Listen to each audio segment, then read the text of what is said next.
Hello students, in our today's video we are going to start chapter 5 Children and Women in Sports. In this video we will discuss exercise guidelines at different stage of growth and development and common postural deformities. In the previous discuss, we have seen that growth and development are neither uniform at different ages nor the rate and growth of development are the same of all through life. Each child is constantly changing, growing and developing. This means that the life of a child may be conveniently divided into various stages or level of growth and development. Now start with infancy. This period extends from birth to 2 years of age. This is called the age of trust. The infant who comes to the new environment from mother's womb needs only nourishment. If the child caretaker, the mother anticipates the fulfill these needs constantly. The infant learns to trust others, develop confidence. The child will experience movement of anxiety and rejection. If the infant fails to get needed support and care, it develops mistrust which affects the personality in later stage of life. Now let's see the basic changes in infancy age. These are some basic fundamental movements skills that a child should be learning and mastering. Grasping, rollover, sitting, crowing and walking. Now start with grasping. A child is born with grasping reflex from the day one. However, a child will actually begin to practice grasping with deliberate intention at around 3 to 4 months. The ability to grasp object is an essential motor skills. It also requires the development of hand-eye coordination as it needs to be stimulated and supported in infancy. Second one is rollover. A child should be able to roll over to her stomach between 4 and 6 months of age. Rolling over requires to development of basic core strength and continued practice develop greater strength and coordination to progress to sitting and crowing. Third one is sitting. A child will generally be able to sit up at 6 months. Sitting requires core strength and coordination, which is developed earlier through regular tummy time. Now fourth one is crowing. A child begins to crawl between 7th and 10th month. And last one is walking. At around 13 months, most children will be walking without support. They take their first step without assistance. In 13 months is an average. Next one is early childhood. This stage range from 2 to 4 years. By second year of life, the muscular and nervous system have developed. The child is eager to acquire new skills, is no longer content to sit and watch. The child moves around and examines its environment, but judgment develops more slowly. A child needs guidance. In this age, a child faces lots of problems. The critical issue is the child feelings of independence. The child have difficulties that it cannot handle and the develop doubt about its abilities. There are some fundamental movement skills that the child should be learning and mastering. Now first one is running. By age 2, most children will be started running. Some will have started as early as 20 months. They are still a bit unsteady on their feet and they often fall down, but they are keen to be fast and mobile. Next fundamental movement is throwing. A child will naturally start to throw underhand before their second birthday, and some will even start to throw overhead. Their arms and legs will tend to be straight and they won't rotate their upper body very much, but they will improve after some time. Third one is catching. With a little coaching, you can teach a child to catch soft foam or fabric balls. Catching is a natural activity of throwing.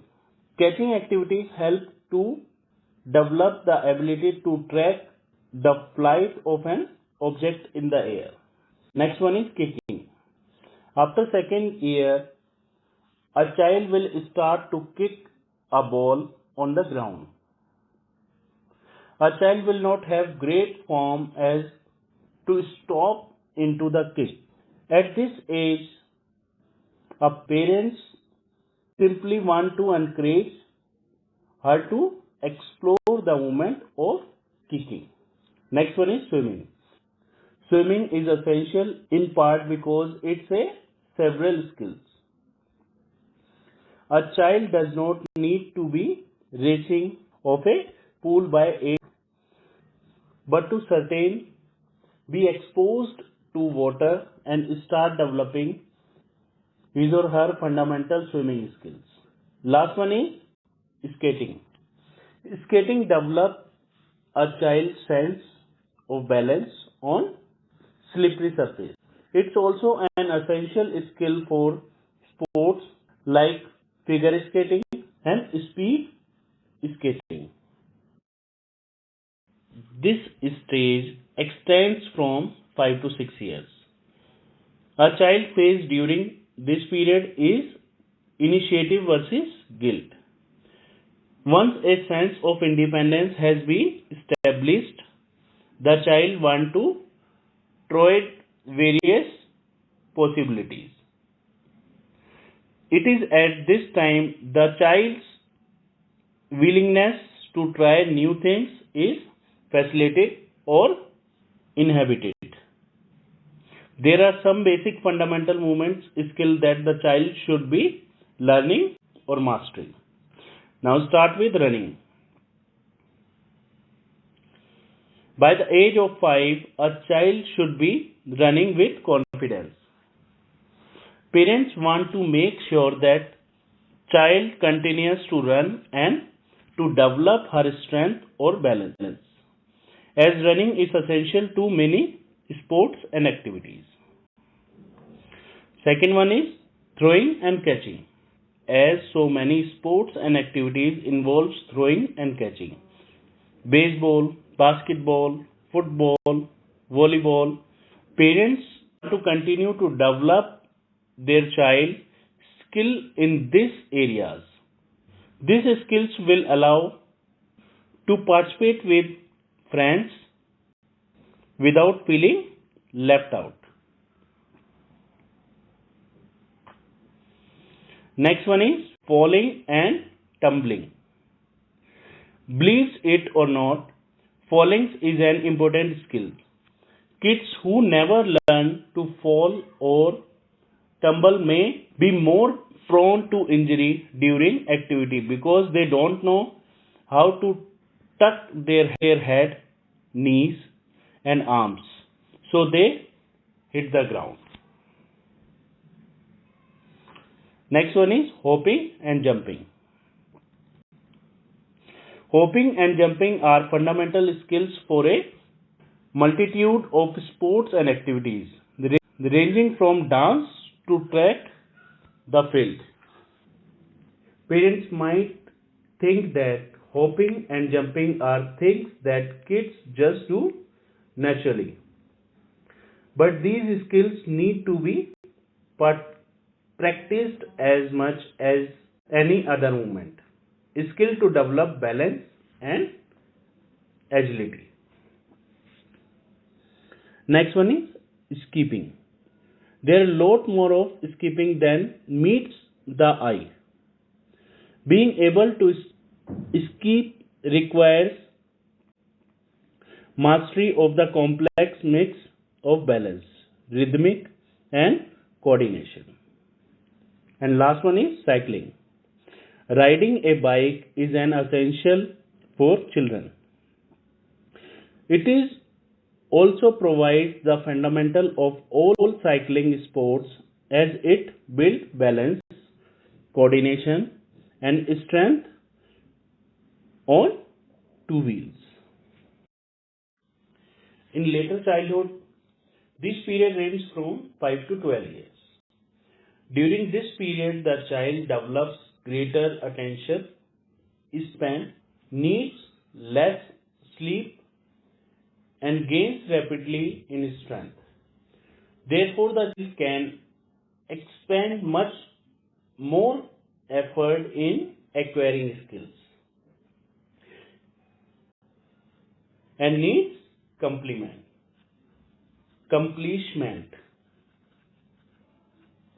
regardless of ability. A child faces during this period.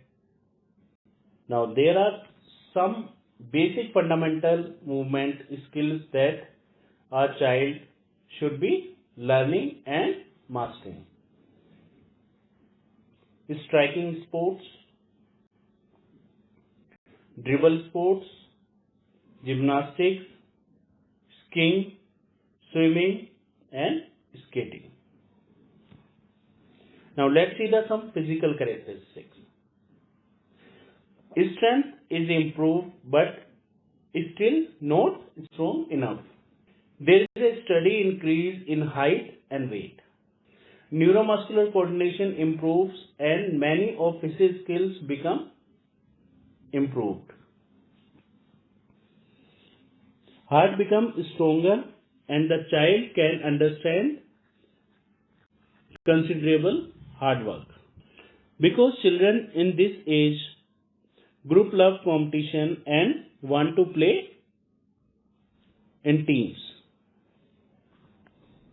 Sports and games should play a dominant role in their play activities.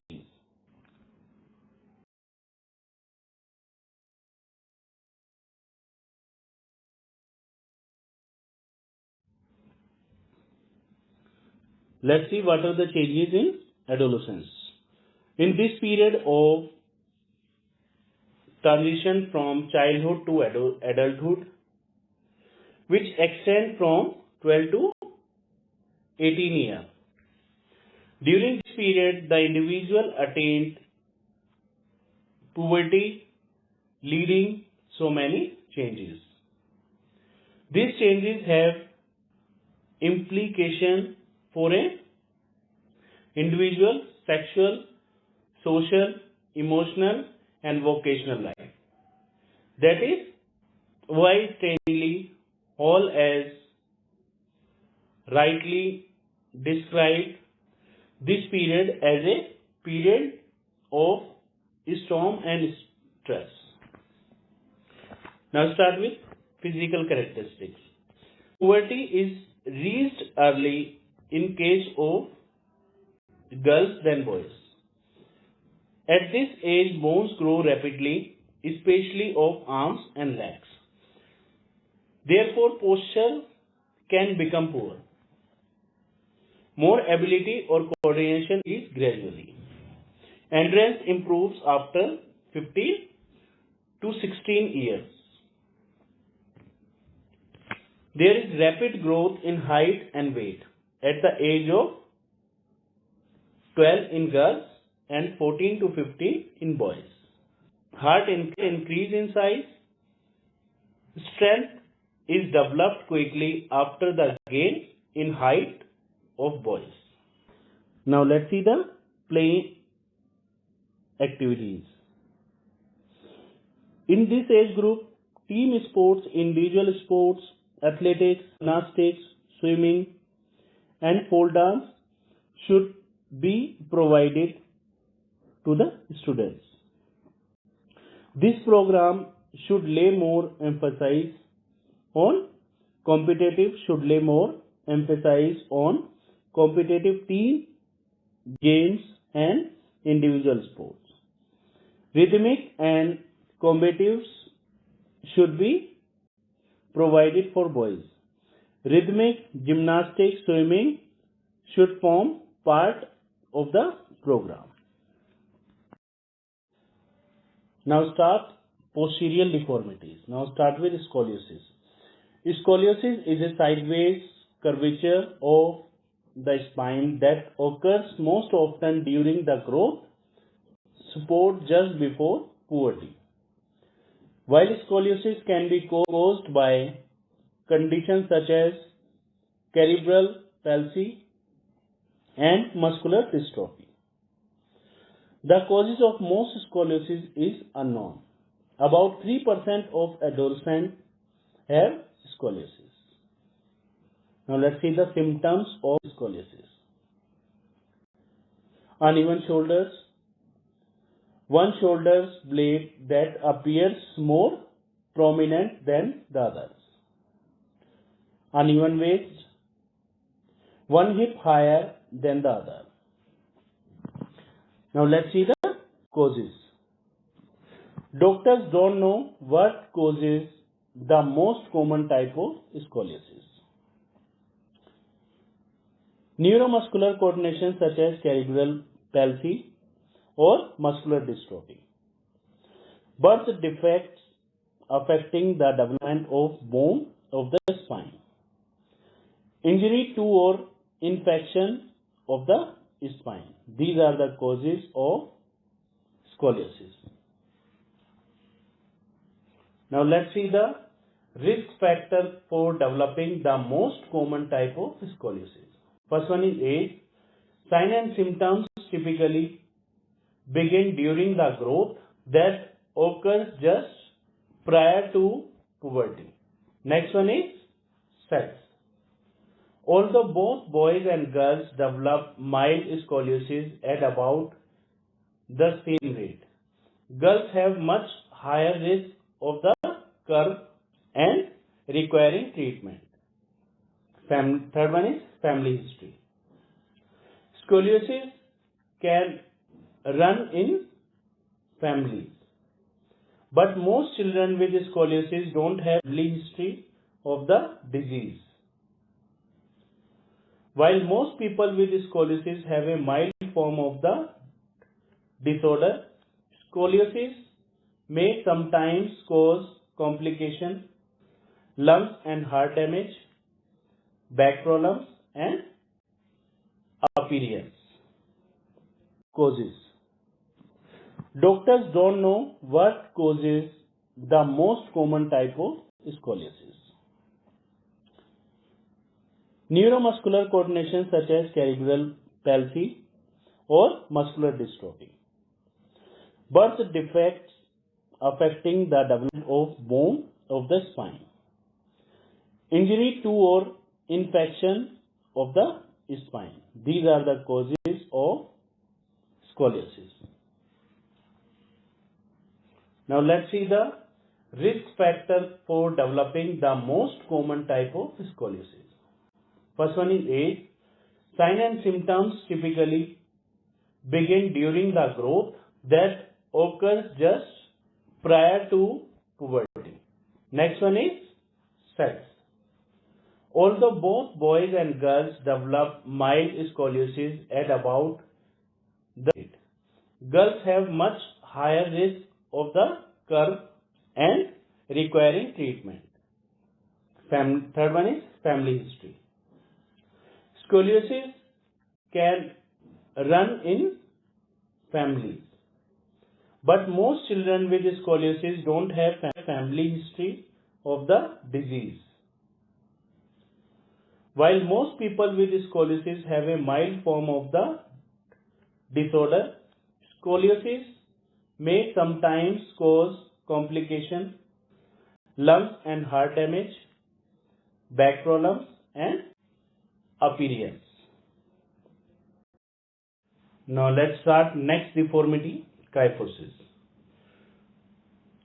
Forward rounding of the back. It can occur at any age, but most common in older women. Age-related kyphosis is often due to weakness in the spinal bones that causes them to compress or crack.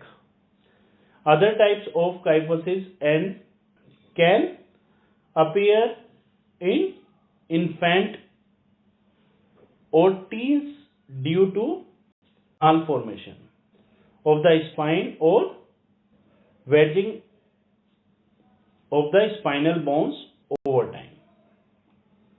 Mild kyphosis causes few problems. Now let's see the causes of kyphosis.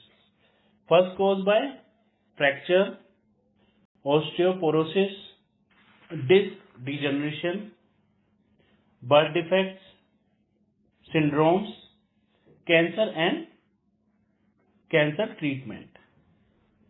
Some complications by kyphosis: breathing problem, limited physical functions, digestive problem, body image problem. These are the complications in the body.